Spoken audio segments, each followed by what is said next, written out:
Hello வணக்கம், இது உங்கள் சிவி ஜோன். எல்லாரும் எப்படி இருக்கீங்க? இப்போ பார்த்தீங்கன்னா லைவ்ல வந்து நிறைய சம்பவங்களாக போயிட்டுருக்கு. அது மட்டும் இல்லாமல் பிரியங்கா, மஞ்சரி அண்ட் நம்மளோட தீபக் 3 பேரும் வந்துட்டு சூப்பராக நிறைய அட்வைஸு ப்ளஸ் குத்துற விஷயங்கள் எல்லாத்தையும் கரெக்டாக பண்ணிகிட்ருக்காங்க. சூப்பராக இருக்குது. அது மட்டும் இல்லாமல் அந்த கேம்ஸோட ரூல்ஸ் ரெகுலேஷன்ஸ் சொல்லியிருந்தாங்க. 2 இது வந்து ஸ்டார் கொடுப்போம். அதை நாங்கள் ஒரு நாள் கொடுத்துட்டு அடுத்த நாள் அவங்க ஒழுங்காக பண்ணலான்னா திருப்பி வாங்கிப்போம். அந்த மாதிரி ஒரு கண்டிஷன்ஸோடு தான் வந்துட்டு இந்த ரூல்ஸை சொன்னாங்க. அதுக்கப்புறம் பார்த்தீங்கன்னா இப்போ ஒரு சம்பவம் நடக்குது. அதாவது பொம்மையாக நிற்கிறாரில் சபரி, அவரை வந்துட்டு வீட்டுக்குள்ளே வரக்கூடாதுன்னு சொல்லி பிக் பாஸ் ரூல் போட்டிருக்காரு. பட் அவரை உள்ள கூப்பிட்டு வந்து நிற்க வச்சுருக்காங்க. அப்போது மஞ்சரி கேட்குறாங்க, இவரோட இந்த இடத்துல, அதாவது சிலையாக நிற்கிறாரில்ல, இவரோட இந்த இடத்துல வேறு யாரையாவது வைக்கணும் அப்படின்னா இவர் யாரை யோசிப்பார் அப்படின்னு மஞ்சரி கேட்குறாங்க. சபரி யாரை யோசிப்பார் அப்படின்ட்டு தீபக்கும் அதே கேட்குறாங்க. அப்போ விக்ரம் என்ன சொல்கிறேன்னா, இந்த இடத்துல சத்தமே இல்லாமல் நிற்க வைக்கலான்னு அப்படின்னு நாங்கள் யோசிச்சோன்னா எங்கள் அசிஸ்டன்ட் மேனேஜரை தான் நாங்கள் நிற்க வைக்கணும்னு யோசிப்போம் அப்படி சொன்னோன்னே திவ்யாவுக்கு அப்படியே ஜாலியாக இருக்குது, குதூகலமாக இருக்குது, கை தட்டுறாங்க. ஆனால் எனக்கு என்ன ஒரு கொடுமைன்னா, இந்த பிக் பாஸ் சீசன் 9 பார்க்குறதுக்கு ஒரு ஒன் ஆஃப் த ரீசன் வந்துட்டு நம்மளோட விஜய் பார்வதி. இந்த பிக் பாஸை எதுக்கடா பார்க்கணும் அப்படின்றதுக்கு ஒன் ஆஃப் த ரீசன் பார்த்தீங்கன்னா நம்மளோட விக்ரம். இந்த விக்ரம்லாம் வந்து விஜய் பார்வதியை வந்துட்டு பேசுகிற மாதிரி ஒரு நிலைமை வச்சு பார்த்தீங்கன்னா அதான் கொடுமையாக இருக்குது. ஏன்னா இவரே ஒரு ஒன்றுமே இல்லாத ஒரு டம்மி கண்டஸ்டன்ட். இவர் வந்து விஜய் பார்வதி வந்து இங்கே நிற்க வைக்கணுமா? அந்த அம்மாவும் அங்கே சைலண்ட்டாக நிற்க வச்சுட்டா நீங்கள் என்ன பண்ணுவீங்க? நான் ஜாலியாக சைலண்ட்டாக இருப்பேன். அப்போ ஷோ நடத்துறது அவங்களும் வந்து ஜாலியாக இருப்பாங்க, அவ்வளோதான். ஷோ யார் பார்க்குறது? யார் பார்த்தா என்ன, பார்க்காட்டி என்ன?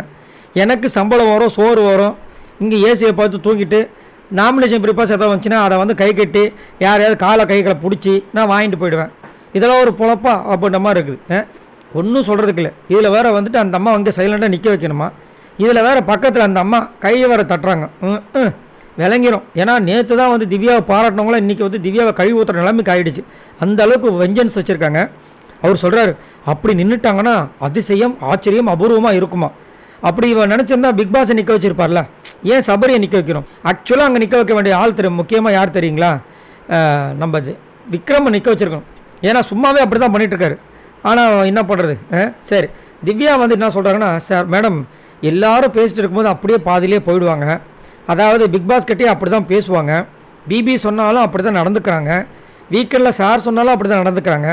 நாங்கள் பேசினாலும் அப்படி தான் நடந்துக்கிறாங்கன்னு சொல்கிறாங்க. கரெக்ட், உண்மை தான். பாதி இல்லை, முக்கால்வாசி அவங்க சொல்கிறது கரெக்டு தான். இன்றைக்கி வந்துட்டு திவ்யாவும் நம்மளுடைய அமித்தும் பேசிகிட்டு இருக்கும்போது அமித் வந்து நீங்கள் கொஞ்சம் ரூடாக பேசுகிறீங்கன்னு சொன்ன அடுத்த நிமிஷமே கொஞ்சம் சண்டை போட்டாங்க. அதுக்கப்புறம் பேசிகிட்டே அங்கேருந்து கிளம்புனாங்க. இப்போ இதுக்கு பேர் என்ன? இவ்வளோ விஷயங்கள் வெளியில் பார்த்துட்டு வந்து 2வது நாளே உங்களால் கண்ட்ரோல் பண்ண முடியல அப்படின்போது 1 மாதமாக இந்த பிக் பாஸ் வீட்டில் இருக்கிற அவங்கள வந்து குறை சொல்கிறதுக்கு உங்களுக்கு என்ன உரிமை இருக்குது, தகுதி இருக்குது? அப்படி தான் மக்களோட கேள்வியாக இருக்குது. இவங்களாம் என்ன நினச்சிட்டு இருக்காங்கன்னா, வானத்துலேருந்து ஸ்ட்ரெயிட்டாக குதிச்சிட்டோம், நம்மளாம் வந்து இந்த பிக் பாஸுக்கே வந்து கடவுள்ன்ற மாதிரி பண்ணிகிட்ருக்காங்க. இவங்க 2 நாள்லேயே அவங்களோட முகத்தை கிழிஞ்சு போச்சு. இன்னும் 1 வாரம் தாங்கிறதே கஷ்டம். அதுக்கப்புறம் பார்த்தீங்கன்னா 10ஓட 11 தான் இருப்பாங்க. அது மட்டும் இல்லாமல் நிறைய பேர் திவ்யாவை என்ன சொன்னாங்க, அடுத்த வனிதா வெர்ஷன் 2.0ன்றாங்க. அந்த அளவுக்கு வந்துட்டு கெட்ட பேர் வாங்கிட்டு இருக்காங்க. கண்டிப்பாக அவங்களோட ஆங்கர் மேனேஜ்மெண்ட்டை கம்மி பண்ணணும். என்னென்ன விஷயங்கள் விஜய் பார்வதி சொல்கிறாங்களோ அதே விஷயங்களை இவங்களும் பண்ணிகிட்ருக்காங்க. சரி, நீங்கள் உங்களோட கருத்தை சொல்லுங்கள். பாய் நண்பர்களை.